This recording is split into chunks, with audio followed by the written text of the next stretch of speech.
Hello, everyone, and welcome to This Is Why We Fight. I'm Joe. And I'm Jordan. Hello. Hello.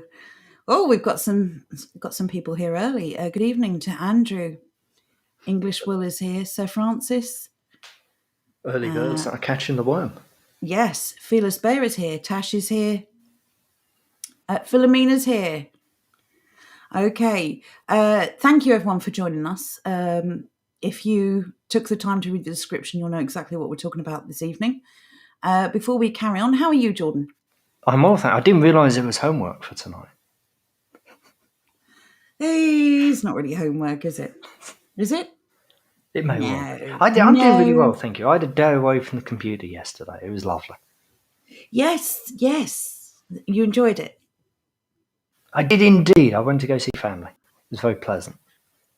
I think it's good to unplug every once in a while and just take a break from it. I hope Agreed. everyone in the audience is doing well. It's just monotonous otherwise. Doing the same thing day in, day out. It's not good for people. Yeah. It's like a job, isn't it? It's like a routine. It's I don't know. It becomes a chore, I think. Mm-hmm. Thank you, Andrew. Yes, here's the description. Good evening, Daffod and Colonel Custard. Bit cooler today, yes. It's outright cold here. It's not cool at all. It's quite cold here, I won't lie. But you had the back door open. You don't get to complain. Yeah, but the sun comes in the back, except that it was just for show. It's like fake sun. Anyway, right. So yes. So the question. There's actually two questions that we want to cover tonight. And we just thought of the second one after we set the stream. So whatever. So I'll let Jordan handle the big one. The first question is: if the propaganda is working, why is there still propaganda? And what was the second one, Jordan? The second one is, why on earth do they roll Tony Blair out in order to promote their propaganda? Tony Blair, of all people, I mean, come on. And to the most vile person. I was just about to have a go at you and say, scroll down, and then I realised, wait a minute. It's you! I'm the one in control of this one. He honestly looks like everyone sucked the meat out of his face. I'm sorry. Just look at him. There you go. Just Not in case it was now, big enough for you. Not smiling now, war criminal. Alleged. Proven. No, still alleged. There you go. Even so. You now get to look. I questioned earlier on what's with the Phantom of the Opera header. It's rather weird. Well, because it's locked down, you can't get a haircut, obviously. It's that man again, yes.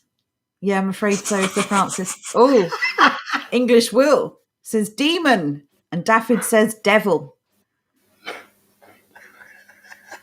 The little Pepe stickers. Oh, Fearless Bear. Fearless Bear has got a fantastic sticker. Oh, if only that were true. Anyway, so yes. I think the best. So I do think the best reaction here goes to Sir Francis. It's that man again. Yeah. For God's sake. He's back. To be fair, that was our reaction. Like, why do the media keep trotting this person out to deliver their propaganda, knowing how most people feel about him? It's an interesting one, isn't it? Because I would definitely put myself in harm's way if this person told me not to. He's just so disliked. Anyway, what does Blair the liar say? Were we actually going to read through this or just go to the graph? Well, let's go to the graph because we don't really care what he's got to say. It's probably blah, blah, blah. There are weapons of mass destruction, blah, blah, blah. I'm sure it's true. It must be true. I say so. There are a couple of things that I do want to read out after. Okay, so here's another question. Given all the government now admitting that they've been fudging the numbers, that they've been including numbers they shouldn't have included, given all of the uncertainty over the truth, the veracity of any of the information we've been provided since lockdown began, we could probably take this information with a pinch of salt, but this is all the information we have to work with. So what does that graph say, Jordan? Well, it's just a couple of lines going up the graph. Don't really sell that much. Do you want to hover over the end of each line so we can give people some context? The thing that you raised that I thought was kind of interesting. The jab started on when was it you said? The 13th of December. If you hover, it'll give you the date. Do you know what it does indeed? There you go. First date, the 14th. It then keeps flatlining. It doesn't really do anything until around about the 3rd. Then it shoots off. It goes into the stratosphere. Almost 1 million people in a day. Actually, over 1 million people, sorry. I wonder if anyone in the chat can verify when the propaganda advert started. Does that tie in with the stratosphere type line that we see? I can't remember. When do you think it was? I can't remember. I know that the vaccination propaganda began after Christmas, after the New Year. I don't know. Something else as well, just while I remember. Vaccination target. They stopped using the word jab and they've started using the word vaccination or vaccine now, which is interesting. Maybe because so many people have allegedly had the jab that they maybe feel more confident calling it something it, by their own definition, is not. So I don't know. I don't know what the reason is for that jump. We don't know how accurate that jump is. I mean, the media is there to coerce you as well as inform you. A bit of both. Can I just interrupt for something really important? So Andrew wants a goose sticker. Does anyone? I don't know why Andrew wants a goose sticker, but if anyone in the chat has one, please share. Oh, that graph looks like a fat leg. It has got the tiny little ankle going on. Oh, we've seen a picture of a real person with a tiny little foot attached to a leg like that. Don't even go on about it. It does look a bit like a knee, though, around here, doesn't it? Oh, my God. Andrew's on the joke wagon. What? I don't just want any goose sticker. I want a propaganda. Oh, my. I was waiting for so long for someone to do that. That's like a knock-knock joke, and you're waiting for someone to say who's there. Well, we're not having a serious chat tonight, then. I hate it. So we've got fat legs and propaganda. It's good. It's all good. Oh, look, and they found one. Delete that message. I hate it. On the bright side, Johnny Not Powell, if you're listening, your job's safe. Anyway, over to you.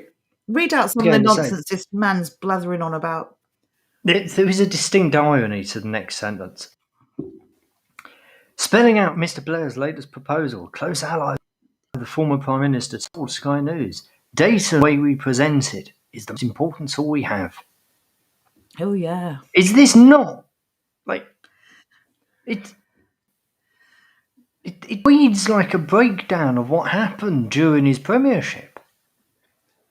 It reads like a breakdown of mind space. It's a combination. Did these people not remember what he did? Have they completely and utterly forgot? They disassociated that with the man himself? What's going on here? I bet you that's been edited as well. I bet the original sentence was something like, the way we present data is the most important tool we have. And then it said, oh, you better change that. It's a little bit too, dodgy there. Calm down. Yeah, you're somewhat admitting that you're, manipulating the data. So he's added in data as a separate thing. So data is the most important tool we have, and the way we present it, trying to normalize it, make it a bit more legitimate. But if I were to place a bet, I'd say that was the original way, the first way I said. It must be said as well, a close ally of the former Prime Minister. It doesn't say who this person is. He doesn't have any allies. What are they talking about? Well, Everyone what's hates the him. bet? What's the bet that's Alistair Campbell? What's the betting? It's Tony Blair pretending he has a friend, so that he can say someone's backing him up. He does cut a lonely figure sometimes. No, what's the bet that's Alistair Campbell? Oh, Alistair Campbell, the spin doctor who hates Britain more than Tony Blair does. Still not as much as Jack Straw, which is quite impressive. Oh, Jack Straw was just in a world of his own, wasn't he? Anyway, that was that. We just thought this was interesting because it raises the question. If their propaganda's working, why do they need to continuously push it?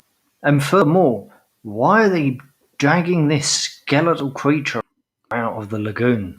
Yeah. To put further.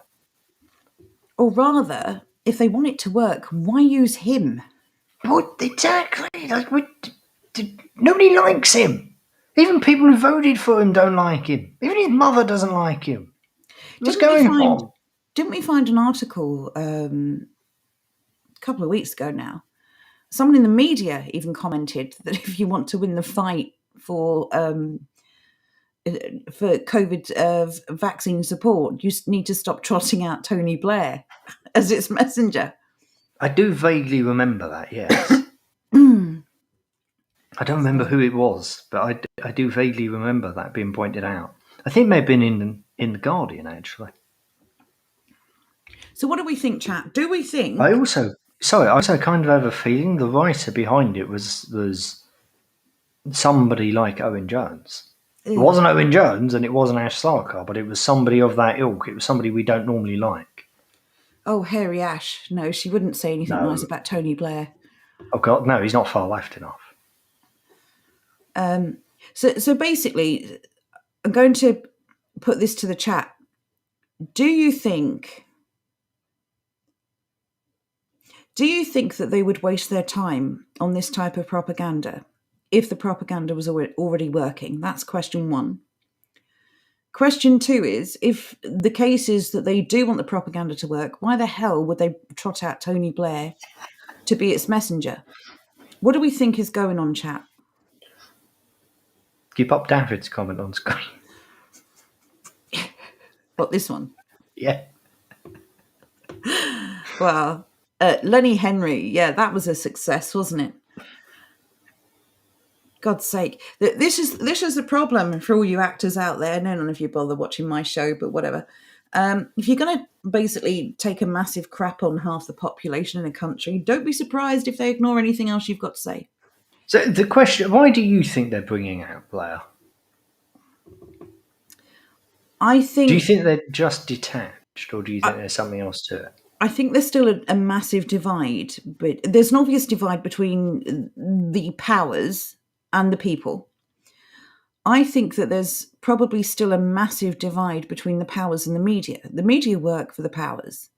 They're not a part of the powers. They're given something to do or say, and they follow their orders.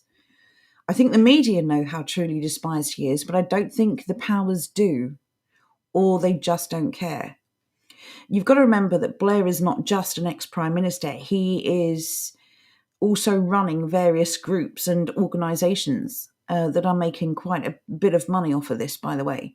Mm-hmm. And because he fulfilled his agenda during his tenure in number 10, he has made a lot of powerful allies who keep backing him because he did the dirty on us, as he was meant to. He fulfilled his mission. So I think it's a breakdown in understanding. We've got to remember the government don't care what the people think, for starters. But it does seem inconsistent with the mind space. It flies against mind space of using a positive messenger. Mm-hmm. It just seemed rather a wasteful opportunity to use a messenger that is so hated, so despised. So the question is this designed... Not every piece of propaganda is designed for every person. It's the exact opposite. Propaganda is designed to appeal to specific people. So What sort of person are they trying to appeal to with the likes of Tony Blair? Well, Are they trying to appeal to the people who are Labour supporters but don't like the way the party is going and would like to go back to a more centrist position? Is that the sort of person they're attempting to appeal to with Blair? possibly, because that certainly seems to be the case with Sir Keir. I'm going to ignore the rape gangs, Starmer. We always said that Blair was kind of a red Tory, or a blue Labour, whatever you want to call him. He was so middle of the road, a capitalist but a socialist. There's a name for people like that. I'm trying to think. Begins with an N. Anyway, Blair is certainly, he epitomises that kind of middle ground. And he would be what you would consider sort of normie friendly. He's neither far left nor far right. So from that perspective, then yes, maybe he is. But there's loads of people they could have used instead of Blair. It still doesn't. The only reason why I can think that they're using Blair is because, well, Andrew sums it up. They're tone deaf about Blair. Sustaining the narrative is important to them. Of course it is. You can see by those figures, there's far fewer people have taken their second jab than the first. I think a lot of people are smelling a rat. I think a lot of people are starting to look at the reality of what's gone on and the reality of what potentially will go on. And maybe they're desperate. Maybe they've used all the good messengers and no one else will agree to do it. Maybe Blair is like a last resort. I like Maybe Blood and Brace's take, actually. I agree with that. Is there an element of this being someone you can blame? like the bad guy. Maybe. Yeah, so if it does work, whoop-de-doo, they got what they want anyway. If it doesn't work, they'll just be able to point at Blair and say, oh, look, he's just got a toxic legacy because of this. I'll get down to that. Maybe in that's a kind moment. of the plan, actually. Maybe it's to tie, maybe not the plan, but yeah, maybe that's like a happy consequence for them. They'll then be able to tie in the anti-vaxxers with people who are against the Iraq war, which I would say is most people. So I'm not really sure what the point of their plan is. Yeah, but they still need a good messenger because they're still going with this agenda. I just want to read a couple of comments before I get By down all to it. means. English Will says, malevolent, but also stupid sometimes, full of oneself. Picking Gaz says, Blair's wheeled out for the serious blags. He does have political clout. Let's make no mistake. He's certainly influential in the EU, let's not forget, because he was a massive advocate for remaining. And David says, just taking the piss out of the plebs. So Francis says, either they're getting desperate, they just don't care. John Francis says, he appeals to no one, it's mockery. Michael says, Tony Blurt. I don't know, that's so funny. Colonel Custard says 75% of people are like sheeple. They look at the TV to tell them what to think. Picking Gaz says they're trying to appeal to utopian liberals like Gary Lineker, Robert De Niro, Merkel. Right, now we're down to the comment that you mentioned. So if the Great Reset works, job done in their eyes. If there's kickback, blame Blair, and there's still one at the helm. Maybe. I mean, do you think that they're using Blair then, Blood and Braces, sir? In fact, this is for everyone in the chat. Do you think they're using Blair to take the heat off of Boris? That is true, because he's kind of an irrelevance as well. Well, it doesn't matter what happens to Blair. He's already a millionaire. He's already got his businesses. Did you read, just going back to that article, did you read what Blair has, what he's created since he became PM? Has he created some sort of Frankenstein and he's replaced his wife with it? Have a look which company he represents or which group. Good evening, Jonathan. Oh, no, doesn't he have like a thing going on? Yeah, but he has his own version of the Clinton Foundation, doesn't he? Yeah, but what's it called? Daffy I take it you've forgotten the name and you're trying to give me vague bloody clues. It's in that article somewhere. Daffy says, I trust Dr. Shipman more than Blair. Same. John Francis, he's a devil puppet. Phyllis Bear says sheeps. Michael Pagan. Tough on bollocks, tough on the causes of bollocks. That sounds like a Sillet Bang advert. Is that where that comes from? Right, okay, here it is. I have the thing. Go on. Mr. Blair's calls come in a new report, restoring confidence in the workhorse COVID-19 vaccines. Published by his Institute for Global Change, which examines reasons for rising vaccine hesitancy, particularly relating to AstraZeneca. There we go. Global Change. The Institute for Global Change. What I will do, I will pop that into chat, and anybody who wants is able to go and find it. Go and look it up. Go do stuff with it. David says globalist smoke and mirrors. Good evening, our pal. Thank you for joining us. English Will says, sometimes I think they are incompetent, incapable, like the EU with the vax fiasco. The EU are not doing very well, are they?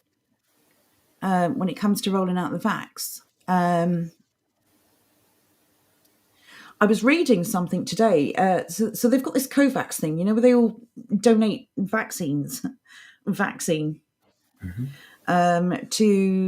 parts of the world that are struggling financially, let's say, compared to the West. And apparently the EU were more concerned with buying their own vaccines direct and putting the EU sticker on them. This is business to them. We need to understand this. This is business. This is promotion. That's why we've had all this UK. Oh, UK is the first to do this, and it's all just about business. Mm-hmm. Right? The lives that are at risk, the lives that are lost or harmed, don't matter. They don't care. Andrew says, Global Chan, the best of the Chans.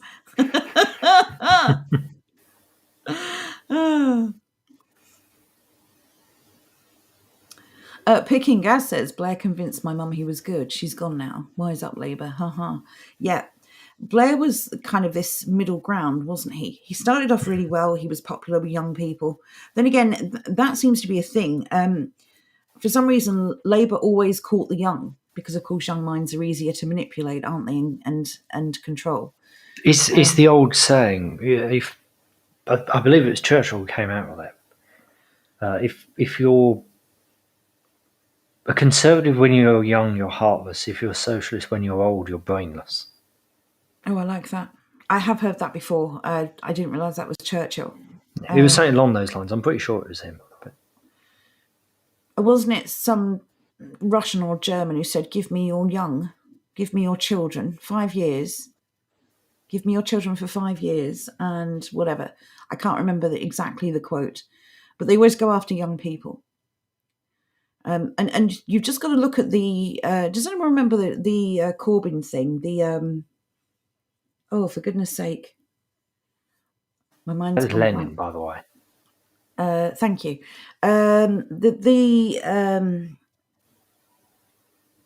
When they were shouting JC, didn't they make a song about Corbyn? I can't remember, but the point is it was very sort of cult-like. It was very... like he's some kind of... well, I mean, the JC thing, of course. What would JC do? All the kind of... I don't like him being referred to as JC. It's very uncomfortable and weird. It's like they've iconized him. It's like he's some kind of pariah. He's like a cult of personality. Oh, Jeremy Corbyn. Thank you, John Francis. Thank you. I was drawing a real blank there. What's that big festival? Glastonbury. That's where I was drawing a blank. When he turned up there, that was weird. It was... the what would Greta do thing. I hated that as well. Well, we all know what Greta would do. Have you noticed she's popping up in the news more and more recently? What, doing that? What? Every time. Come on! No, she's popping up in the news recently with the bloody... Oh, yeah. I don't get on the screen. I can't pay any attention. She has a TV show and apparently it's a big flop. You know why? Because, no, let's be fair to Greta, okay? That dirty habit, she's quit that. Now she's more serene and composed.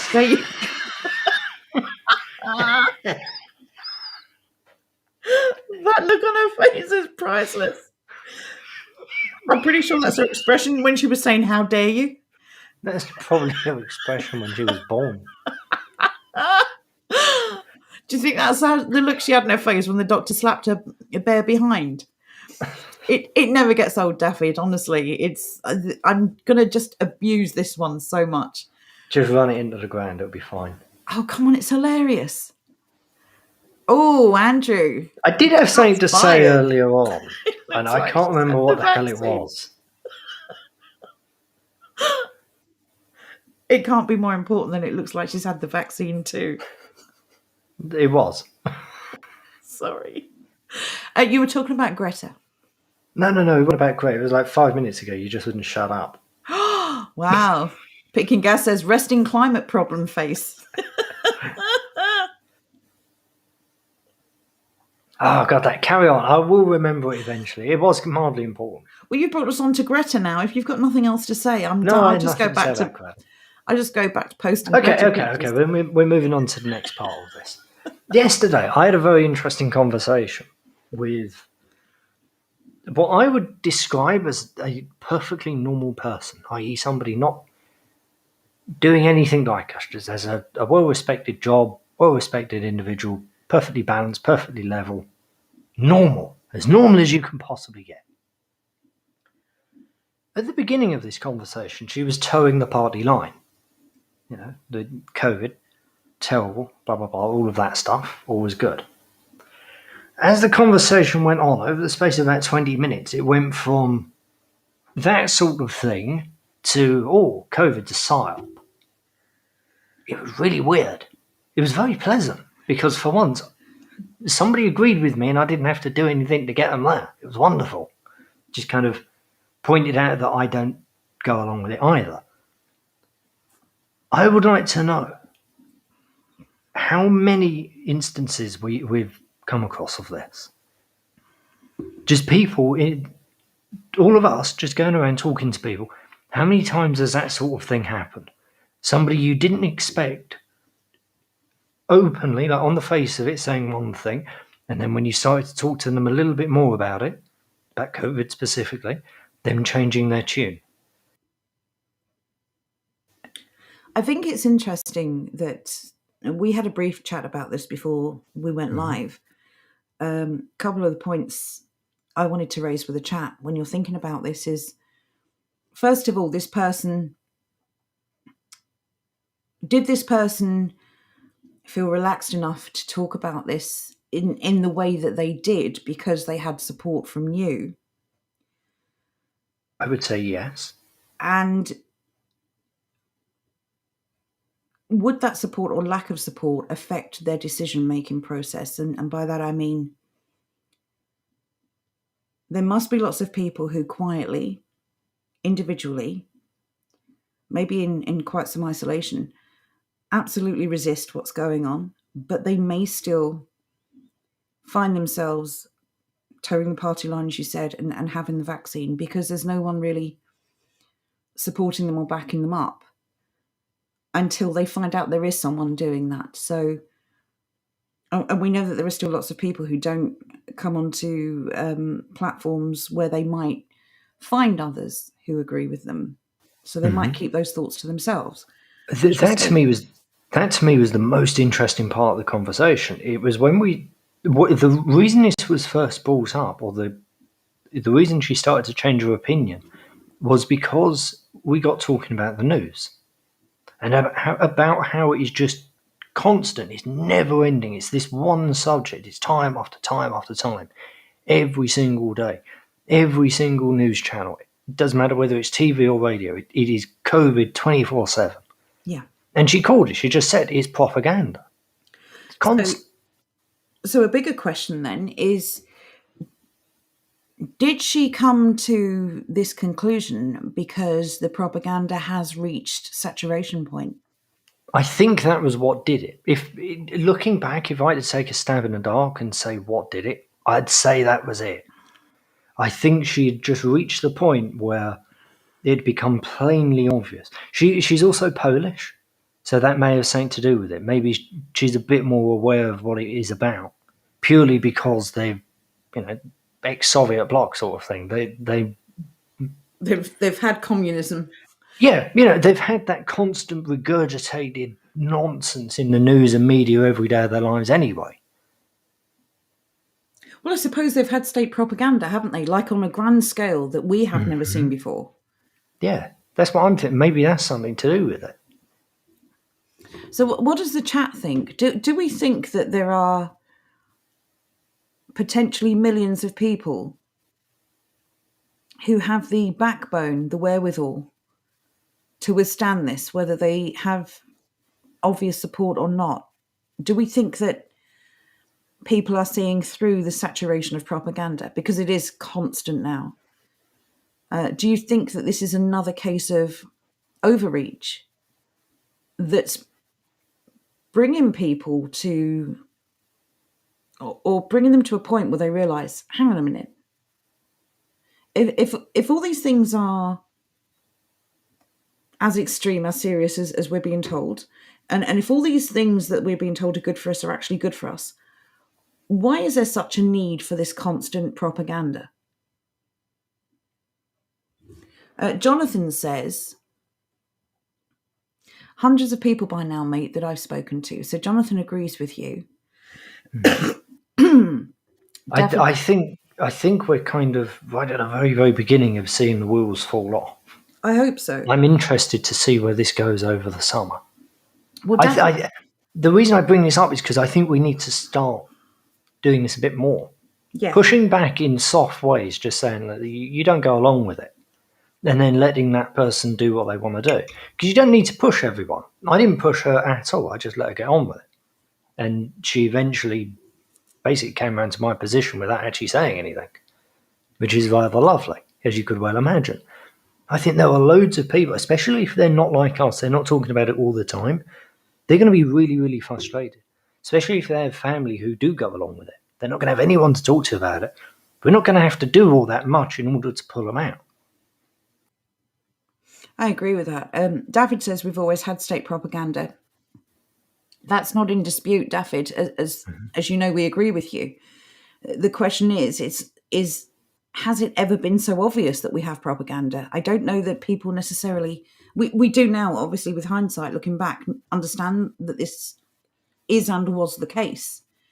But at the time, I don't think we realised it was propaganda because not to the same extent. Like, it wasn't everywhere. It's not like now. Now it is every media property has something in it. Every advert, every news broadcast, everything constant. It's never ending. I don't think it was that way in the past, even though it was definitely there. Yeah. Phyllis Bear says, I think it's 50-50, just like they wanted. Maybe. I think they're pushing so hard because I don't think they have reached that 50-50 saturation that they wanted, honestly. But who knows? Because the only people who have the statistics can't be trusted to share the real ones anyway.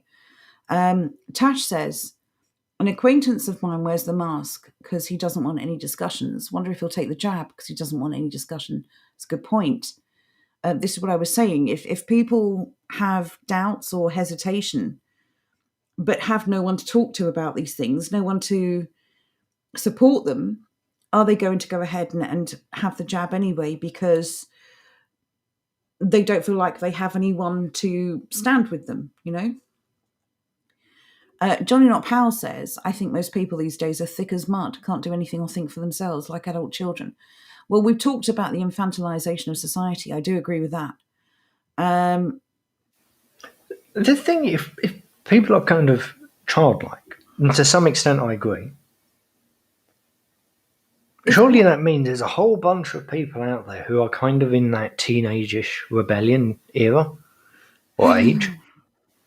Yeah, surely there's going to be a whole bunch of people ready and willing and able to push back. The trouble is, though, the teenage rebellion used to be a rebellion against authority. Now the teenage rebellion is rebellion against the parents in favour of authority, just not parental. Bazooka Joe nails it, I think, with trusting what the government says. I'm finding at work. Trusting the government, yes. I think, is the key here. I don't think this is necessarily as much about COVID or the lockdowns as it is about the government as a whole. I think a lot Absolutely. of people just simply do not trust them. And if you don't trust the messenger, you're not going to trust a product that they're trying to sell you, or the reason that they claim you need it. I definitely agree with less and less trust in the government. Even the people I've come across, like family members and that, which are, I suppose, like pro COVID. I don't know what a good word for them is, but the people who've drunk the Kool-Aid, Brainwashed. even they are not happy with the government at all. Andrew I've makes not the met anybody who does trust the government at this stage. I know, logically speaking, there must be people out there who appreciate what the government are doing, just don't think they're doing enough. But I haven't met any of those people at all. thing is, though, All I've met are people who basically hold our position, which is they're deliberately messing around with the economy. you'd have to deny reality, though, not to see the harm that all of these measures have caused. Maybe more harm has been caused by these measures than lives have been saved or spared, if indeed any have. That there's just no data for us to work with. The government have now completely owned up to the fact that they were using with COVID unnecessarily in many cases, quite a large amount of cases, in fact. We don't know how many actual COVID deaths there were. The government admits this. They admit that COVID was applied to deaths where it shouldn't have been. And the only people now that have the correct figures are the government or various NHS trusts, nursing homes, funerals. So is there a single entity at all in any of this that has the correct actual figures? I'm going to say no. I'm going to say they know as much about COVID death as they do about immigration, which means they don't actually know anything at all. And this is all guesswork. And they've admitted, we called them out last year, Whitless and that other guy. If I remember rightly, it was in June last year. Yeah. Well, Whitless and that other guy, can't think of his name. Van Tam, maybe? I can't remember. Whatever. It doesn't matter. They're just all government stooges anyway. But they admitted that when they talked about the next wave costing this many lives, it was a projection. It was a guess. So basically everything they've said is questionable. But Andrew's got a really interesting comment here. He says he watched a very interesting video yesterday where the guy said he thinks they got greedy and brought the COVID stuff forward from 2050. And that's why they're making so many mistakes, and that there's loads of adverse reactions that they didn't expect. Well, again, they've bypassed all the usual safety systems to roll this out very, very quickly. And there's no way on earth, unless they'd pre-tested it, that they could possibly know. The long-term effects of this could be astronomical. We just won't know. Only time will tell.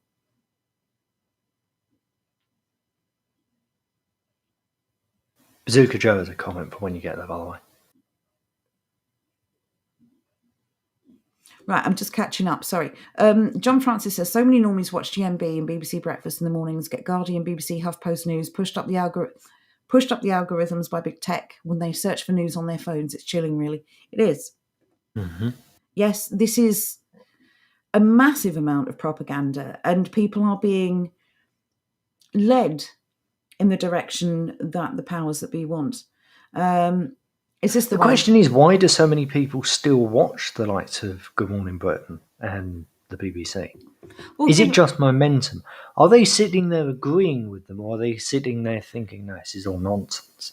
Well, they've tapped into their fear, haven't they? So I doubt very much many people are sitting there very calmly sort of analysing what they're seeing. What's interesting, I've just thought of something. Slightly conspiratorial, but interesting nonetheless. About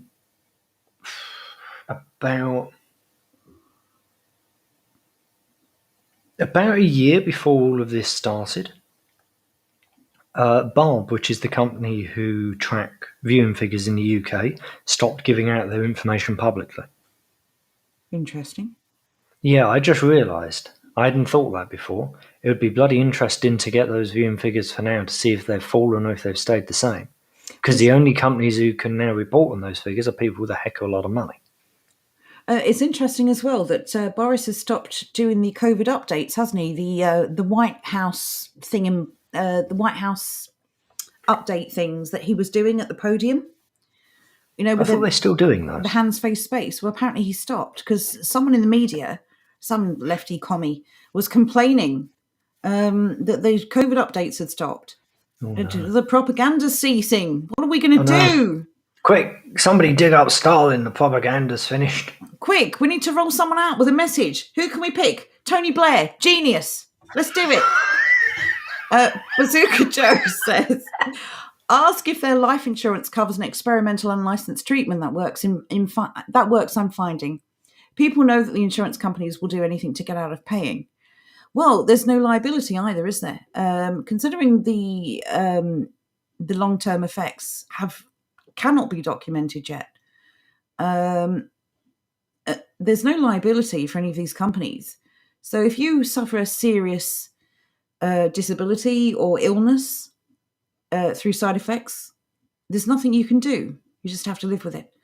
One Easy Money says, in my opinion, the agenda is to destroy the middle class and destroy our money system so we can be put on the digital currency, just like the central. You're going to finish that comment?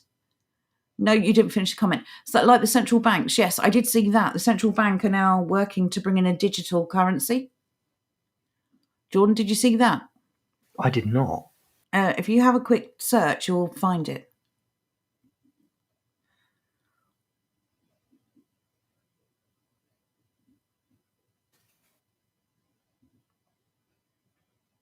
Bank of England to consider digital money plan. Oh, I've not seen this at all. One moment. I will pop this on screen because other people may not have seen it either.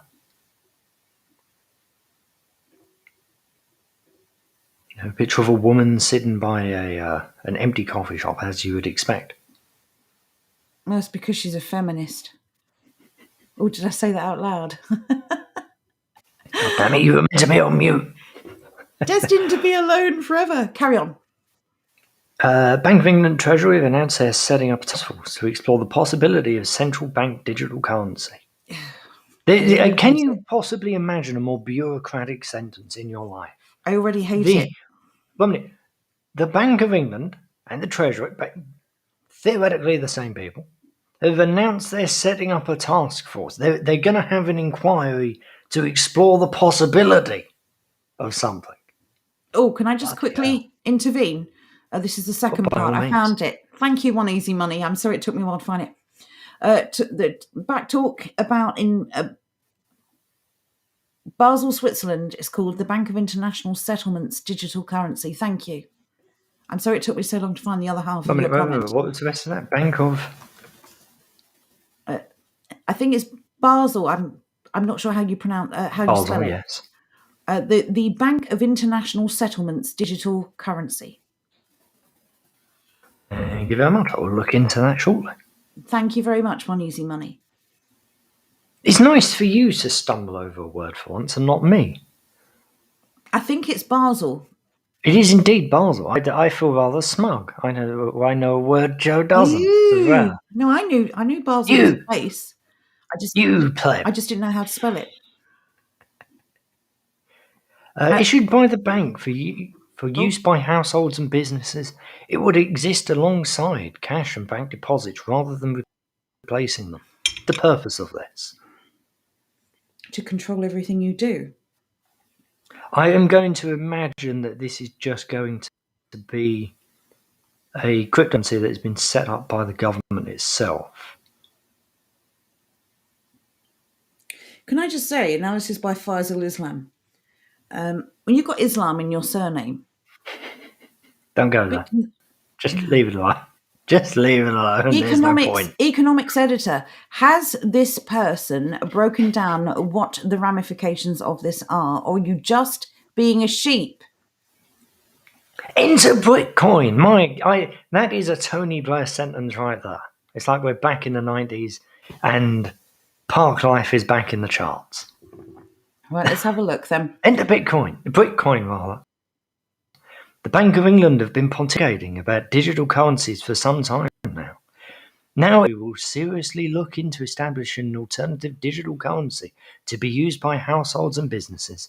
The flotation of Coinbase and the stellar performance this year of various crypto assets such as Bitcoins and Ethereum, or however flipping heck it said, is the Ethereum. backdrop. Ethereum, thank you very much. It would basically be a digital version of sterling backed by the Bank of England. Bloody hell, I am... It has my confidence, let's put it that way. I hate that they can still use the words Bank of England. It's not an English bank. It's not run by the English. It's not connected to the government. It's a private enterprise. 1 minute. Backed by the Bank of England. And what is that backed by? It's backed by fresh air, basically. So you're buying some digital tender. I'm losing my voice. You're buying some digital tender that is backed by fresh air. Wonderful. It would not be a Bitcoin-style speculative asset with wild fluctuations in value, but there will be limited appeal for fans of crypto who invest precisely because of their skepticism about central banks. Really? You want to set up a central digital currency? Of course there will be limited appeal. This is about control again. This is what happens when you don't qualify for your COVID passport, you don't take the jab, you don't wear a mask, you don't adhere to lockdowns. Does the central banking digital currency suddenly get withheld from you? I hate this. I hate everything about it. This man, economics editor, the revolutionary thing here could be the direct relationship that ordinary citizens might have with the central bank, which cannot go bust. Interesting. Is this man actually functionally retarded? Why can't it go bust? Let's pretend, it's not very convincing, I know. Let's pretend I'm an idiot and I know nothing about the central banking system. Why can't it go bust? Do you know? Basically because they print money? They said they can't go bust. Here's an article. I've just gone onto Google and I've popped in list of countries that have gone bust. The first result that's popped up. In this list, we've compiled 4 countries that have gone bankrupt but lived to tell the tale. Iceland in 2008, Argentina in 2001, Russia in 1998, and Mexico in 1982. They went bust. But the central bank which cannot go bust. There's plenty of examples of central banks going bust. It's one of the main bloody problems with them, you moron. Can we just read the next sentence? Because that's concerning too. It could yield simple and direct means of stimulating the economy and even applying negative rates. Central banks, that sounds wonderful, bloody hell. Negative rates. Central banks would in theory know when and where every e-cash transaction occurred. China is already ahead in its digital yuan experiments. Part of its rationale is to ensure the UK remains at the forefront of the financial innovations. This entire sentence, beyond propaganda, is just the dumbest, worst thing I've read on the BBC ever. Keeping the UK as the financial services annex of the global whatever. Brilliant. But 1 minute. Pointing at China. Let's look at this paragraph, okay? First off, banks, central banks which cannot go bust. Yield simple, direct means of stimulating the economy. You don't want the government stimulating the economy. That's the that's a red flag. It can be taken away. It's not just that, but the government is stupid and doesn't know what it's doing. Everybody knows this. The economy is too damn complicated for one man to sit there and say, this is what we need to do. Every single time that has happened in the past, it has gone desperately wrong. Yeah, but there are plenty of examples of this. Mao is a wonderful example. But this wouldn't be the government stimulating the economy. This would be a private company. But irrelevant. They're all kind of in the same thing. The fact is you can't have one person or a group of people controlling the economy. That's just not how things work. The economy is incredibly bloody complicated that no one will ever be able to understand because it is billions of people making billions of decisions every single day as to why they're buying something. Oh, I thought these nations were interchangeable. One world government and all that. Even so, moving on, the next bit. China's already ahead in its digital currency. Sorry, I skipped a part. I skipped the worst part. Central banks would, in theory, know when and where every e-cash transaction occurred. Yep. Do you trust the government with this level of power, Joe? This is about surveillance. Hell no.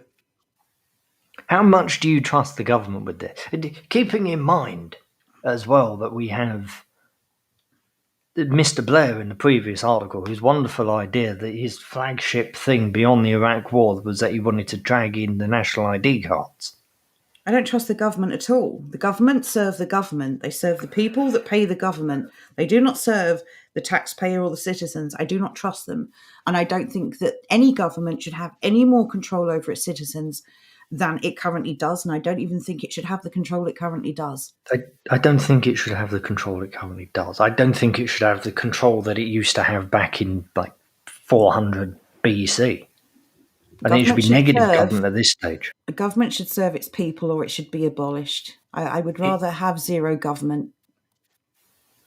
Look, we've already covered this. I think we've evolved beyond government. I don't think it's required anymore. Right. Okay. China is already ahead of its digital propaganda experiments. So we're pointing at China and saying they're doing this really, really well. Social credit.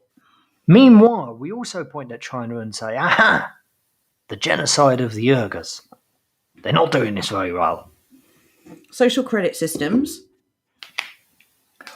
Massively communist.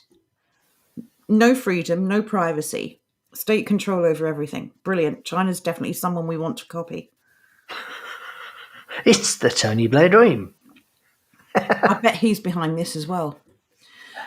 Michael says they exposed lots of healthy men in 1918 to Spanish flu in controlled trials. None of them contracted the disease. Yes, that's another reason why you should not give your government any power over you. Michael says, Boris said, I can't do this anymore. Damn you, Boris. I hope you're correct, Johnny, not Powell. Legacy media is finished. The youth never watched it. The olders are switching on demand. Philomena wants to deport Blair. I concur. Oh, please. Daffyd says, in my small community, I've seen absolutely no evidence of a pandemic. In a place like this, you hear everything. I guess you just got really lucky, Daffyd, because apparently there's a global one. John Francis says, the chip is coming too. They alluded to it last week in MSM. To dismiss this as conspiracy now is very naive.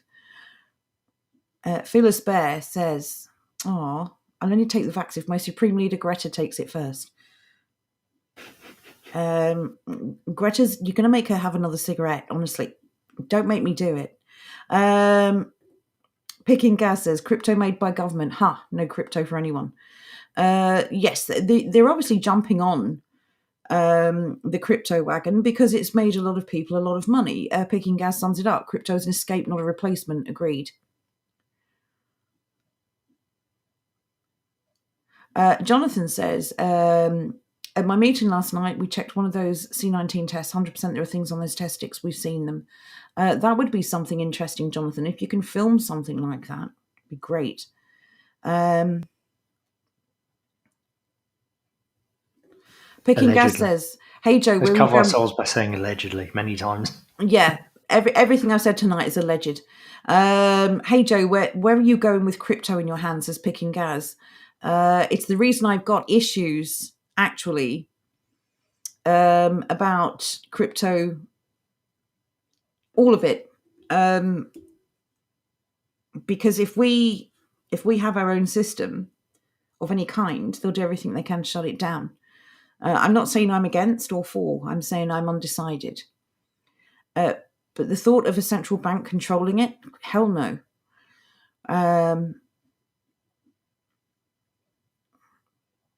Right, let's have a look.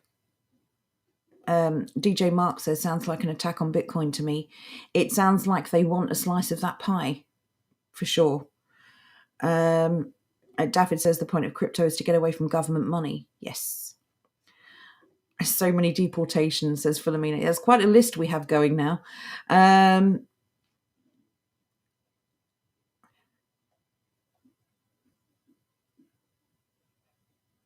Oh, this is interesting. So Johnny Powell says BOA and IMF tried to ban Bitcoin and other digital currencies. If you can't beat them, monopolies.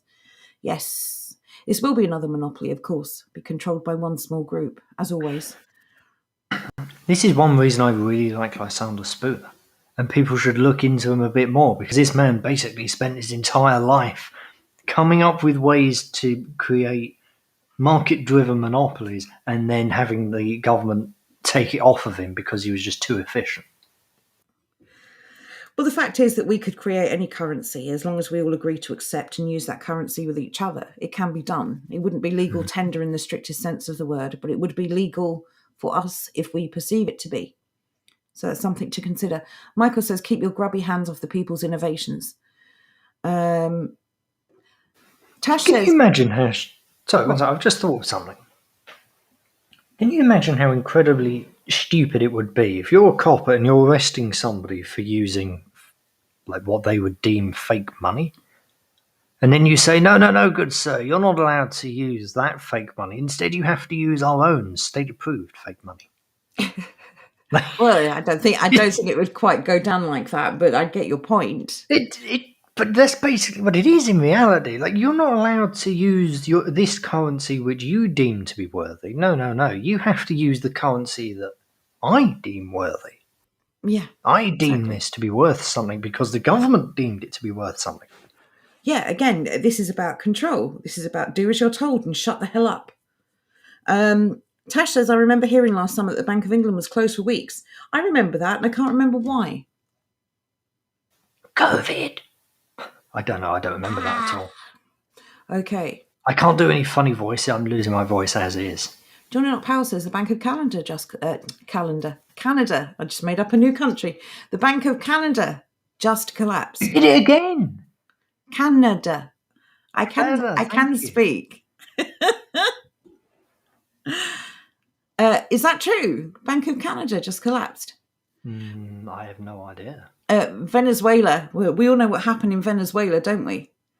I'm surprised there's no mention of Venezuela, actually, because that was a massive disaster, wasn't it? What was the inflation like in Venezuela? I don't actually think the inflation was that high. Oh, come on. Let's put it this way. It wasn't like Zimbabwe levels. It wasn't 1,000,000% a day sort of thing. A top Bank of Canada official has made it clear on Thursday that surging house prices aren't going unnoticed, but it did not indicate that the central bank is planning any action beyond being on the watch for risks to the financial system. If you think that the housing situation in Canada, specifically in Vancouver, is reasonable, then you are high off your own farts. I like how they call themselves the Bank of, name that country, and a central bank at the same time. Like, do you not understand? We see you. We see what you're doing. Good grief. Bazooka Joe says, too big to fail. I've heard that before, lol. That's basically what that geezer's argument was. Yeah. Isla, he basically said that the central bank is too big to fail. Yeah. Like, good luck with that, lad. Tash says, don't negative rates already exist? Not yet, but they have in warnings. Switzerland they do, yes. Oh, really? I didn't know that. Mm-hmm. Yeah, in Switzerland they do. I don't know of any other nations with them, but yes. Johnny Not Powell says Russia bought a lot of gold and pegged it to their currency. Did they buy it off a dodgy bloke called Gordon Brown by any chance? Really cheap. What an arse. No, he sold it all to announcing China. He's selling all our gold. Daffod says the evidence proves that economists are wrong 100% of the time. I agree with that. This guy was towing the party line. Oh, such a good idea. As an editor, you should be analysing what you're reading and talking about the pros and cons. Nothing. I think the only time that an economist hasn't been wrong was with the Chicago 5. And then they tried to just brush it off and say, oh, well, the Chilean economy was going to recover anyway. Well, they do. Sorry, the Chicago 5. Sorry, the Chicago 5 are a bunch of economists who were brought in by Pinochet, Argentina rather. Sorry, or was he Chile? 1 minute, my brain. Is he Argentina, Joe? Pinochet. Yeah. I can't think. No, he was Chilean, wasn't he? Even so. He brought in a bunch of economists from the Milton Friedman School of Thought, and their economy did wonderfully. But because their economy did wonderfully, and there were still poor people around, the mainstream economy said, "Oh no, this was a massive fail. It was awful." Yes, everybody's saying it was Chile. I knew you guys would know. The memes are wonderful.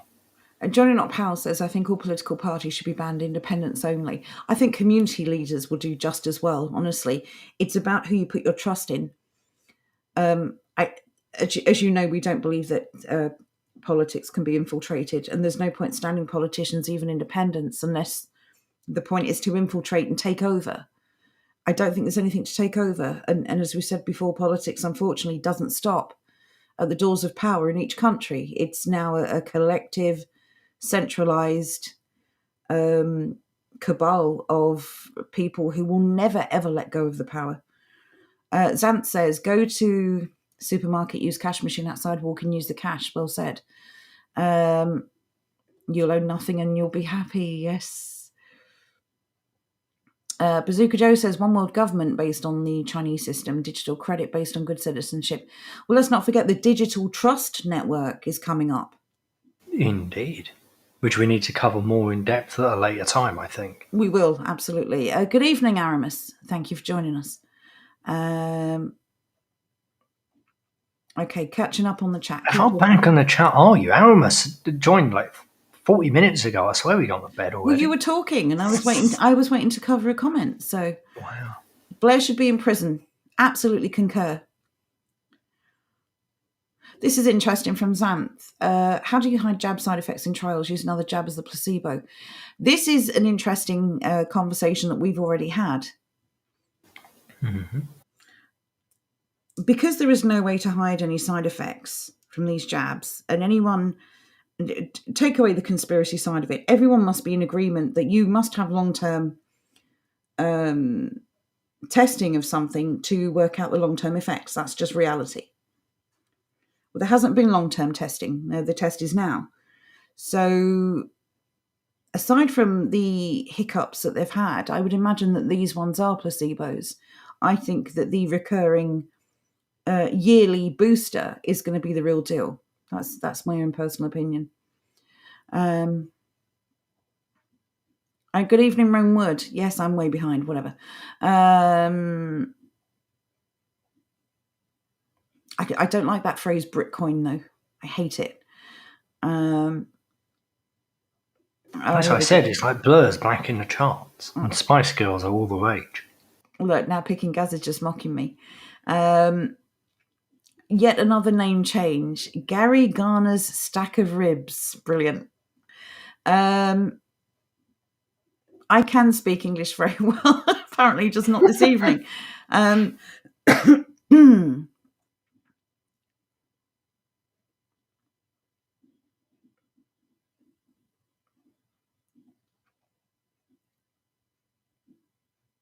Here we go. So Romewood says RBC Royal Bank of Canada share price dropped 64%.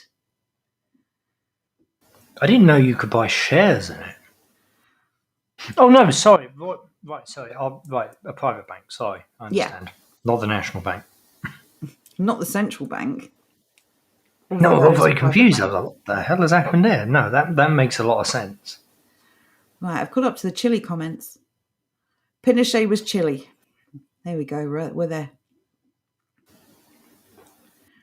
Bazooka Joe says, I'm a little wary of crypto at the moment with the power outage rehearsal plan later this year, Polygon or something, World Economic Forum. I don't know anything about that, Bazooka Joe. If you have any information, please drop it on the Discord. Interesting. I'm pretty certain you and I have spoken about that. No, not a rehearsal. I've been saying for months that I think what's going to happen, my biggest issue with crypto is I think what's going to happen is ultimately you're only going to be able to go on to certain approved websites. I don't think they'll get rid of the internet completely because they're trying to encourage everyone to shop online. So that would be dumb. But I do think that you're going to have restricted access to maybe some of the websites you're free to use currently, which means you basically will only be able to go online to pay your bills and go shopping. That's my dystopian prophecy for the future, which means that things like Bitcoin and other cryptocurrencies might be problematic. Again, that's only a guess. I mean, who knows what's coming? DJ, Just getting back to Polygon. Sorry, getting back to Polygon. Oh, go on. Tony Blair gave a speech there, and it was rather interesting. Go on. It was basically, if I remember rightly, that was the one he gave about cryptocurrencies and the need for digital passports in order to use them. Oh, so it is Blair. Brilliant. This man is. I'm pretty certain that was the content of his speech. Even if it wasn't, people should go and watch that, because it was just kind of, it was interesting. It was the first time I'd actually seen him back in the public limelight, good and proper. Do you think you can find a link for it, please? I could indeed. Thank you. While you're doing that, DJ Mark says, before you finish, Joe, can we have your thoughts on the European Super League? I do have a few thoughts on that, and yes. Could we have them? Let me just catch up on the chat. I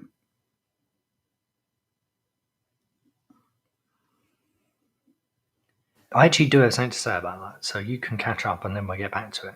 Okay.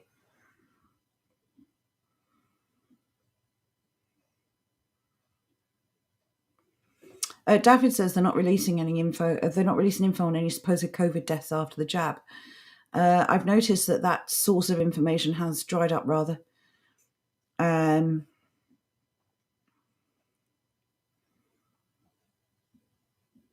Good evening, Bungle and Space Drone. I cannot find the link to it. But he definitely did something at a World Economic Forum-esque thing, and I'm pretty certain it was Polygon.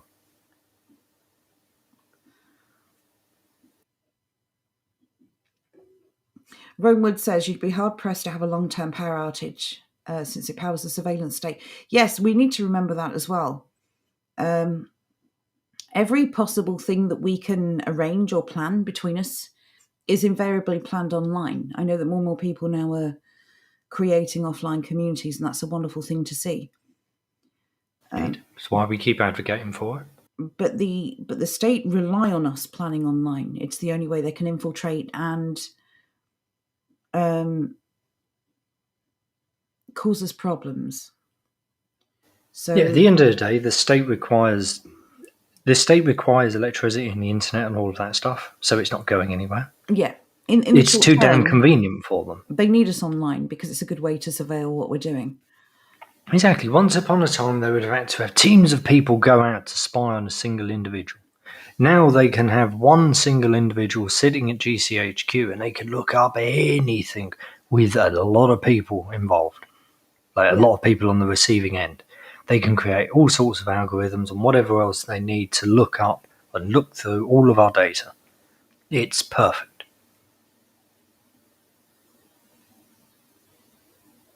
It really is. Do you want to have a quick talk then about the football? Yes, purely for one thing and one thing only. The actual ins and outs of the football I couldn't care less about if I tried. Football is not my sport. The fact that the government came out and said they'll consider legislation to stop it from happening.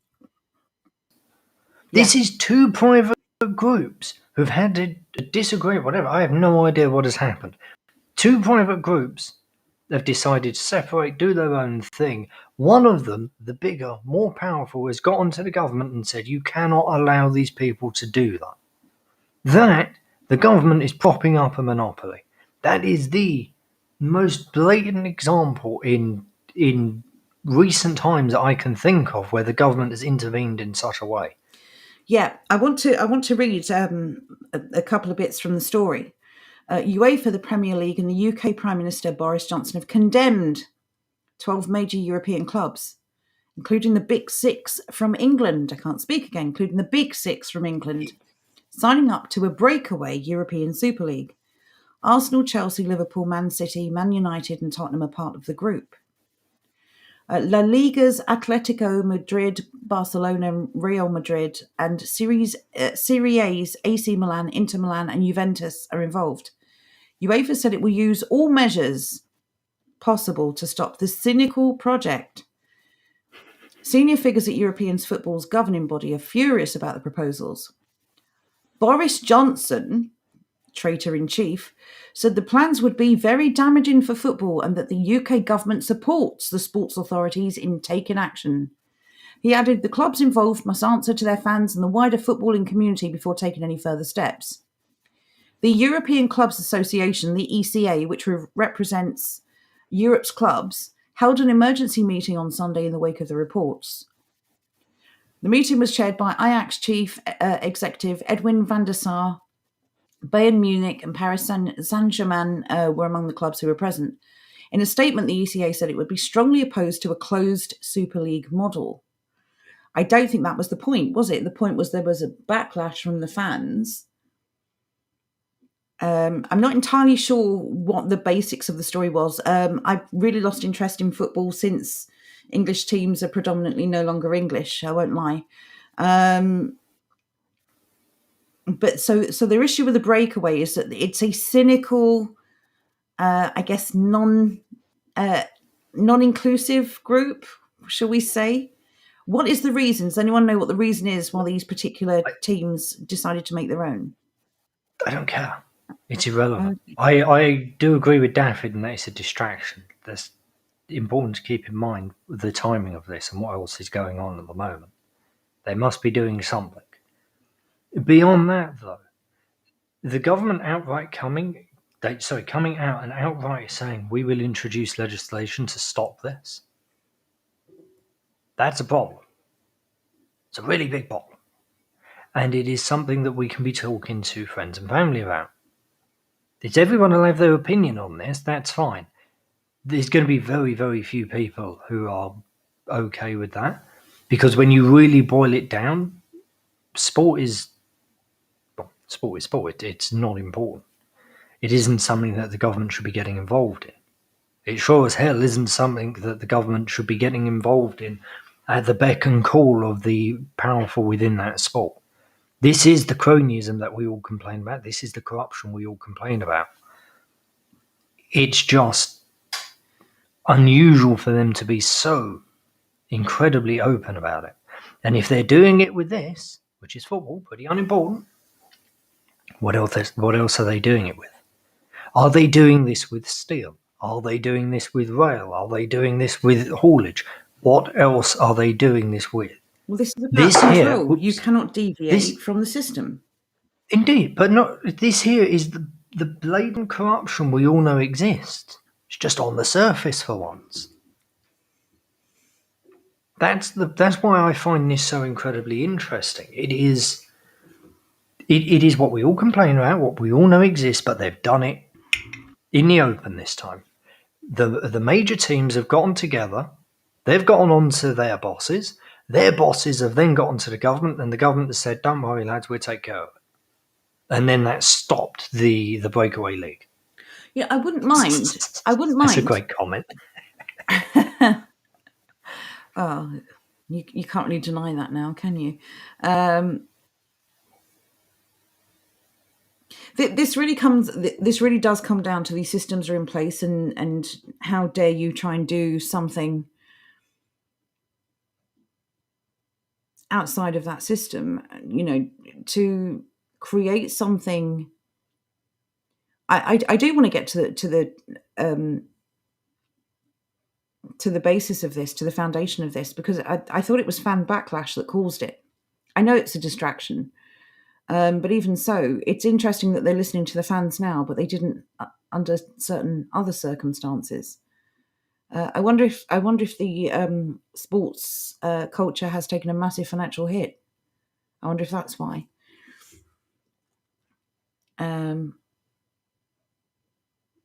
David says, "Phew, Boris won and saved our sports ball."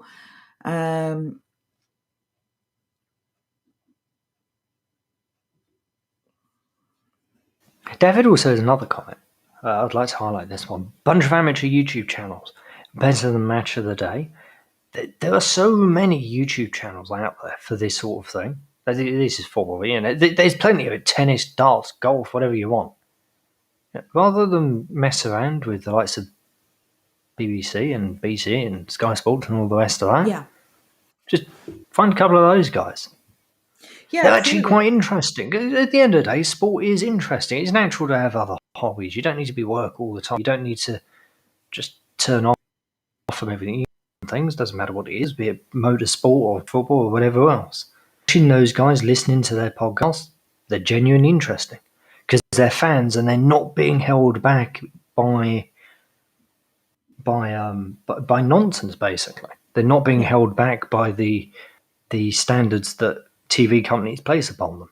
They're able to say and do whatever they feel like because they have nothing to lose. Exactly. They're not salaried, so therefore they're not censored. And it's a much more interesting conversation. Armchair coaches abound, of course. I think everyone's done that back in the day. Yeah, I pretty much stopped watching football after seeing England's hopes and dreams get crushed every World Cup. And although everyone's been mocking me my pronunciation of certain clubs, well, they're European clubs for starters, so I don't need to know how you say them. They're fake. They're fake and gay. But Allegedly. I will say, well, it's gay with an H. But I will say, I do know what the offside rule is, so nana canana. And no, diversion or not, some things like this are important to some people, and we know that what is really important right now is obviously surviving what's coming and working together. But the reality is that some people need a place to relax and find a little bit of fun. It's everyone has different ways of coping with what's going on. So, but again, the answer to that is because it's very expensive and difficult to film. well, that's a good comment. But I really like that. I really like the idea that I really like that this government overreach is happening again. The thing with the with football, or with the whole bending the knee rubbish that we saw over the last few seasons, or no, the last 2 seasons actually, wasn't it? Was it one? No, new season starts in summer, doesn't it? I know it's been that long, I can't remember.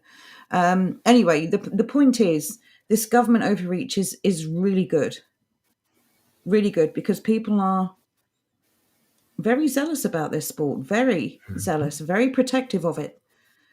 Because it's something they care about. Yeah. And this kind of goes back to what I said. Like, talking down about sport is silly because it cuts us off.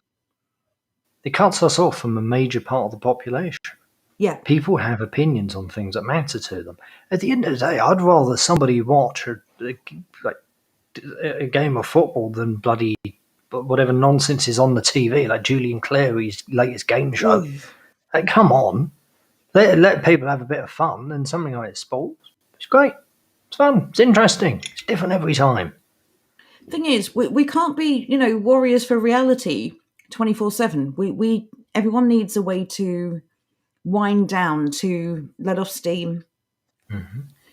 Whatever they enjoy. But as I said, but football fans are very tribal, very, very, very protective of the thing they love. We need more of this. We need more government overreach. We need more government interference in the things that people love, because that may be for them the only thing that wakes them up. Yeah. I think it is. I think it is the best way to wake people up, because it's something they see constantly. It's something they care about. It was pointed out to me. Oh, go on. It was pointed out to me last year. Aggers, who does the TMS commentary, the cricket on radio, for people who don't know, Aggers was missing for almost all of the Black Lives Matter segments. I think he only did one. That is the sort of thing that normal people notice. So when they're sitting there and they're listening to how their favourite sport is racist, or how their favourite sport is this, that and the other, and how their teams are this, that, and the other as well, and it's all their fault and all the rest of that jazz. Well, not just the teams, They're but sitting, them, the fans too. then the fans as well. They're sitting there, they're disagreeing with this. They think this is a bit silly. This is all a bit silly. And then they notice that a couple of their commentators are never there for these segments. Then they start asking questions. And then that starts conversations, and that's when normal people who are aware and actually active in all of this can chime up and say, yeah, of course, it's because of these reasons, whatever they are for the given subject. Yeah. Can I just mention there's a D-Life sticker that Stephen and English will have just posted. It's brilliant. It's the good, the bad, and the ugly in a cat. It's really good. It's so good. The cat's brilliant. He looks a bit like Angel Eyes and all, doesn't he? Look at him, that little cat. With the little pointy eyes.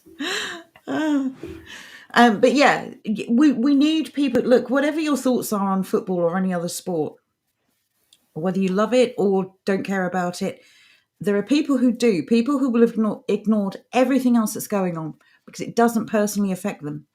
Mm-hmm. This will. So this is good. This is a good thing. Because every time the government interfere in stuff they have no business interfering in, it's waking people up. And it's making people start to question how much government is too much government. For most of us, it's a tiny bit of government is too much government. For many other people, bring on more government, more benefits, more welfare, more healthcare. We need people to start questioning what the government does, how it does it, and who pays for it. Mm-hmm. And I don't just mean financially, I mean the cost. The real cost, people's lives. So, let the government keep doing this. For far too long, we have been on the defensive, just poking out little holes every now and then when they come along and they affect us. When it comes to this insane government overreach with the European Football League thing, this is one time we should really be going on the attack. Yeah. We all know people who love football. They're definitely going to have opinions on these things. Have a conversation with them about it. As quickly as possible, divert them away from the nonsense that is whatever the Football League situation. Just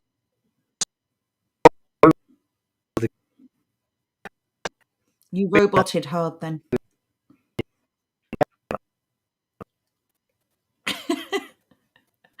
That was like the Smash advert. Jordan, you're going to have to repeat that last sentence again. God. I said basically, you already know what Dan Ross said. I don't. The average people will care about the football fine and dandy. What we need to do is divert the conversation away from that and towards the government overreach stepping in line and the outright corruption, where major international companies have basically got together and said, "Oh, government, go fix this problem for me," and the government has said, "Oh, yes, sir, right away, sir." Yeah. No, I agree. It's like someone wanted to stop that message coming out. You roboted the second time and then it cleared up. Quick good evening to a couple of ladies. That's what it is. Lady Saxon and English Bird, good evening to you both. Thank you for joining us. And not English Will, sorry. No offence, English Will. Other Will. Free Gamer, Florida Will.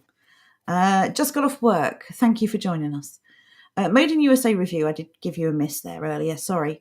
The people should always have control over their government. It got out of hand like 100 years ago.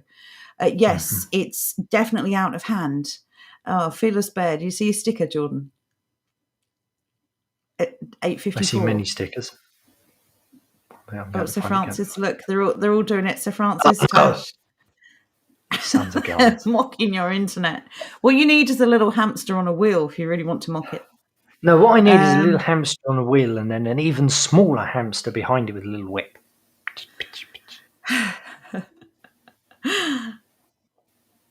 Okay, just check it. Right, Florida Will, there you go. English Will. English Will and Florida Will. Sorted. Yeah, so it is important. It's important, really, that the government gets so cocky and so arrogant that they go after everything. Because they're such easy conversations to have. They are. And you're right. They're easy conversations to have.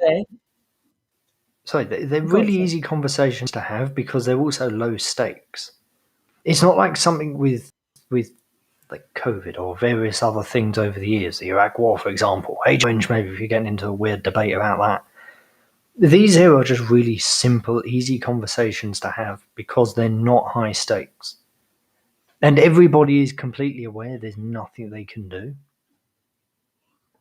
Like there's no amount of voting or anything that could ever take place for you to influence the Premier League. It's just not going to happen. There's no avenue for that possible. It's also really important that people recognise that, again, the government is involved in, as you said, punching through legislation, punishing these teams. Just making a comment is overreach. What Boris knows about football is about as much as he knows about zip lining or, attacking Chinese children or whatever he did that day in the rugby. No, to be fair, we did that bloody well. But the point, all right, the zip lining, we'll stick with that. The point is, though, that he's actually, again, he has made his choice and he chose not us. And people are going to start to see it. People are going to start to see it, and we should welcome that they see it. And even if we eventually bring the conversation back to, look at all the other things he's interfering with that he shouldn't be interfering with. Zip mining.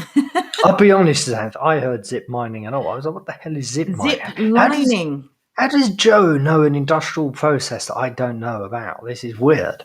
I was going to question you on what the hell zip mining was. I'm glad you then clarified. You said lining. You found me out. I used to be a zip miner. Right. Johnny Not Powell says, I've seen a rise of comments in various places, people not voting for the main party, so hopefully things will change. It's interesting. I saw there was a poll on Twitter earlier that said, essentially, which party do you think would best run the NHS, I think was the question. And the comments just were amazing. Once again, none of the above isn't an option. None of them. A few people put UKIP. A few people put. I can't remember. Just random stupid suggestions. But none of the main ones were getting any support from the comments. Of course, people voted because. But it was really interesting to see that. I think Twitter again. We know that there are people infiltrating social media. We cover it on our podcast. We hope you tuned in for last night's one. We know this isn't real. We know that this... Do you know what? That's a funny comment from Daffyd. What do we say? It's like the Monster Raving Loonies won anyway, isn't it? Given the state we're in right now.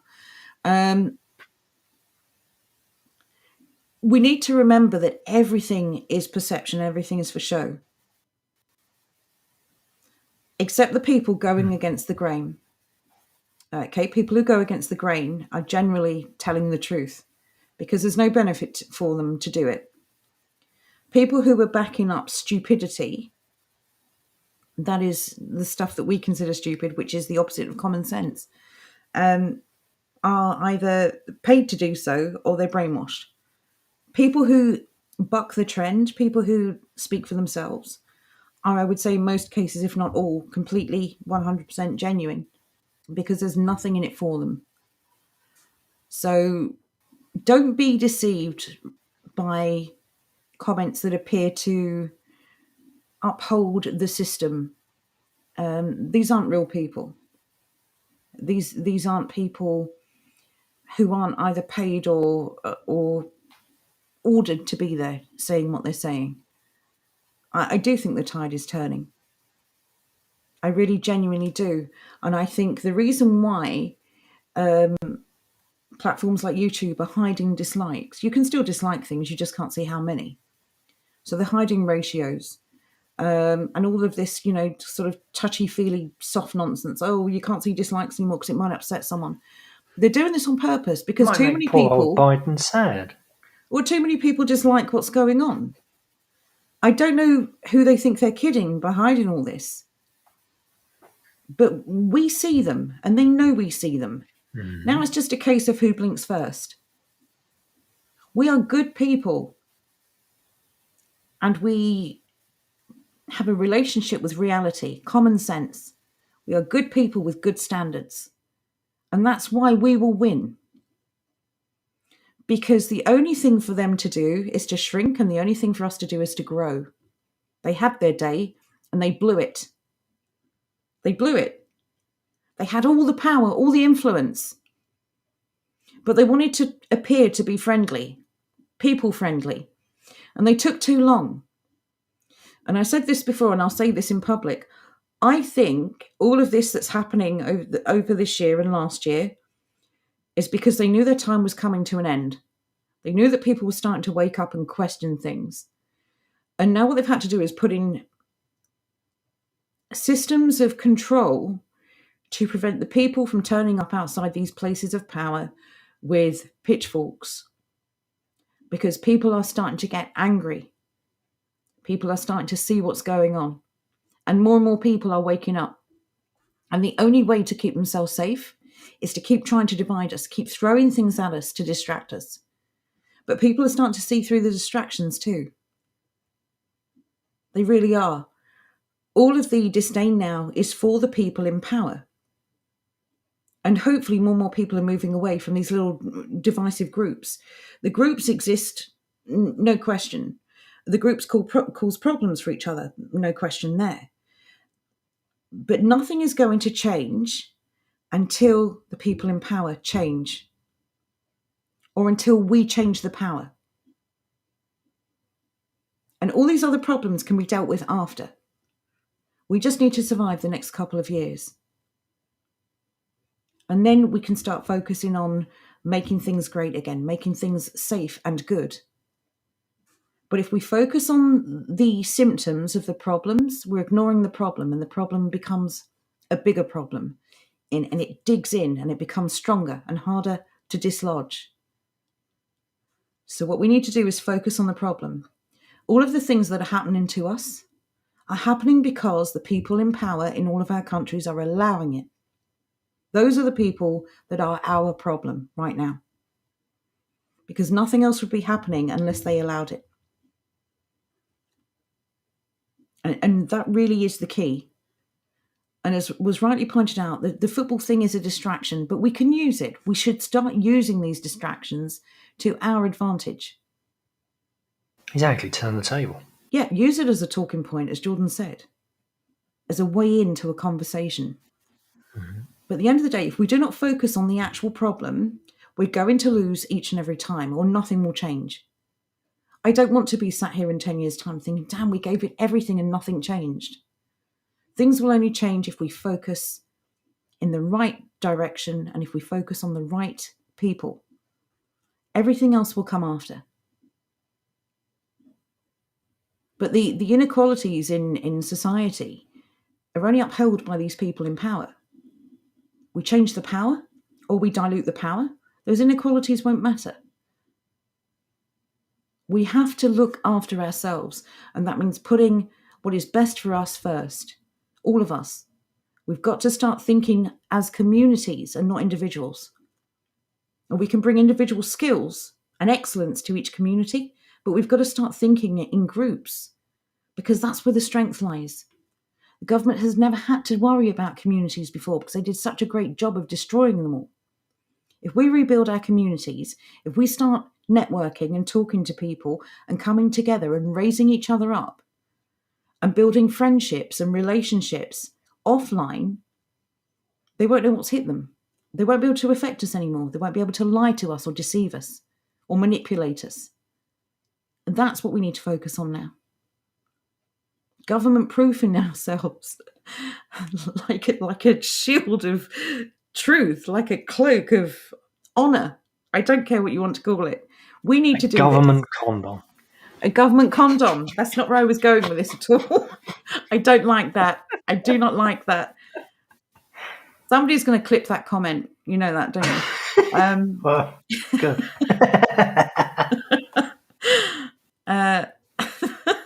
So yeah, we can't do anything right now about the government, and the government doesn't end, as I said, in our buildings of power. It doesn't. It's a big group of people behind each government. They can't be dislodged. Mm-hmm. But we can live as though they don't exist. We can be as though they don't exist. We can have our communities. And this is what we really need to focus on now. There are too many people who are waking up. If we work together now to safeguard ourselves, then we can deal with problems after, if problems still exist. But we cannot ignore the cause for the symptoms. Blood and braces, sir. I knew someone would pick up on it. So you say, not literally. Please never tell us any more information than that. But it's true. We need to protect ourselves. And the best way to do that is safety in numbers. There must be millions of people all over the world waking up to what's going on. I think there is. I think more and more every day. And as your friend, as you can attest by talking to your friend, this person managed to somehow rebel with no support. Mm-hmm. Imagine what all of these people would do if they had support, if we were out there networking and talking to them. Jonathan's a really good example of this. But more importantly as well, they did it without me even trying to convince them. I just made my position known. And then they, relatively quickly, to be honest, within 20 minutes, opened up and got to the same point. Well, your friend brings up a good point, actually. And I said this before the show. I don't necessarily know that it's the message or the messenger that's failing or succeeding. Maybe it's the person. Maybe some people are going to wake up and some people just aren't. Maybe that's just the reality of where we are. I mean, I think everyone could conceivably wake up, but I think the early birds will be people more predisposed to it, more skeptical generally. Mm-hmm. Definitely. I think for others, they're going to have to see with their own eyes what their choices are doing. So, yeah. So that's the message. Once again, whatever the problem, community is the answer. The community you belong to or that you create is up to you. But have people around you who will have your back. And you will never be more safe. It doesn't matter if it's an online community, an offline community. Ideally, you want it to be local. Online communities are fantastic. And we certainly appreciate the one that we have. But the reality is, if something happened to me or Jordan, there aren't many of you who could get to us in an emergency, and vice versa. So the online community might be a fantastic place to go and talk, and maybe you can be a bit more free and open with what you want to discuss. But you still need real life communities on your doorstep. Think how much better it will be in real life. Well, try and bring your offline friends into the online community. Help it grow that way. We've got to keep working towards this goal. And I bet you have anything that we could all be doing just a little bit more. I know I could. So it's about self-preservation. It's about our own protection. And there's nothing to gain by doing nothing. We're hurting ourselves. So protect yourself, protect your family.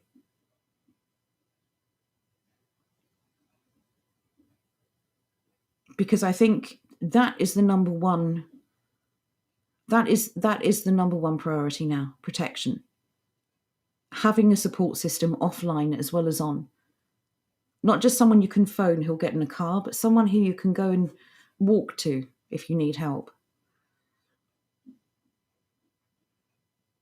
We should buy a barge and go to sea, says Aramis. Not a terrible idea. We don't know what's coming. I agree with Will as well, actually. He said, I find it easier to bring IRL communities online than bring online communities into the real world. That's perfectly true. Well, yes, because obviously you've already got your local community. To bring them online is easy. You just, give them a link and tell them I'm in this group and this is what we talk about. You should join us. Just very easy. Jonathan says you could all do with getting out there and being active within your community. It's a must. Jonathan is honestly a success story. And that really is the key, putting in the effort, but it will pay you back tenfold more. Yeah, Bazooka Joe, yes. It has to be gradual. Don't talk about football, then go into 77th Brigade. They'll think you're mad. Yes, yeah, a nice little common sense, practical segue would be better. Maybe start with something like, I don't know, what the hell is Boris doing interfering with football would be a good start. I wish the government would stop interfering in things that we enjoy. That would be a great opening line for a conversation. Yes, One Easy Money says educate yourself or talk to others. And again, hone up on your skills. We don't know what skills we're going to need in the future, but the more the better. Well, we'll be doing a skills stream. Bloody hell. We will be doing one of those shortly. Yes. I'm ordering in stuff. So, yes, again, I think we're going to revisit some of the links that we had before for massively reduced and discounted skills. Qualifications. Depending on how my thing goes, it might just be you. Well, we'll see. Roy Bob says, have a good understanding of the topics you bring up. Yes, do your research. Have some answers ready. You're going to have questions that you don't want to be sitting there saying, Daffyd says, I'm a ranter, though you wouldn't think it. Johnny Not Power says, I have something to share on Discord tomorrow. Thank you very much. Yeah. Good evening, old Mother Earth. That would be amazing. Just real quick, this last one from Will. I've actually been playing with the idea of buying a rundown city block. If we could gentrify, it'd be worth a lot. If you can get people to go in with you, absolutely. That sort of thing I would love to do in the US. Yes, if you do this, Will, please document it. Please. The house prices are so insanely cheap in some parts of the Midwest. It's just like cars are more expensive than homes. And they're not even that ran down, really. Well, that's depressing. I don't even have a car. Well, I know. Rub it in. I've thought about it many times. I had the opportunity to do it with a friend, and we didn't for one reason or another. God damn it, should have done it. Stephen O says, there's nothing to fear but fear itself. Well said. And I think a good note to end the stream on. So bear that in mind, everyone. You need allies, and you need support, and you need friends, and you need a community around you, each and every one of us. Hopefully, if we keep plugging away at this, our communities will start to merge. Then we're really cooking. So just keep that in mind. Always be safe and really try and build up your offline friendships, because those will be the people that you'll turn to in an emergency. I feel so bad. Everyone's saying good evening and we're about to go. 1 minute, Johnny Redpill said, you got to read that. Blocks in Minneapolis are going cheap. I bet they are. They'll be going pretty cheap soon enough. Good evening, Bodrin. Yes, we are, old Mother Earth. Yes, I almost forgot to mention it. Or is that next week? Oh, I don't know. Jonathan Andrew, is it Dig tomorrow? I've forgotten. I've forgotten, honestly. It's been a really weird, busy week. Yes. Okay. Yeah, so tomorrow, I know, Jonathan, I need to make some time to talk to you about this so we can get this planned out. So yes, if anyone is available tomorrow, 7:30 UK time, please come and join us. The dig is on. This is why we dig. Hosted as always by Andrew and Jonathan. They'll be answering all of your questions. Please save your questions for tomorrow. If you have any questions, anything to do with gardening, they will be here to talk to you. Can you dig it, sucker? Yes, you can. So yes, that's going to be another fantastic, informative stream, and hopefully we will see you all here for that. So thank you, everyone. Thank you for joining us. If anyone's dropped us lemons tonight, thank you so much. If everyone who's dropped a comment tonight, thank you so much. We really do appreciate your support. For those who've just joined us, really sorry. But if you just remember the time, it's 7:30 UK time. All of our shows start at the same time. So thank you, everyone. Take care. We'll see you tomorrow night. Bye for now.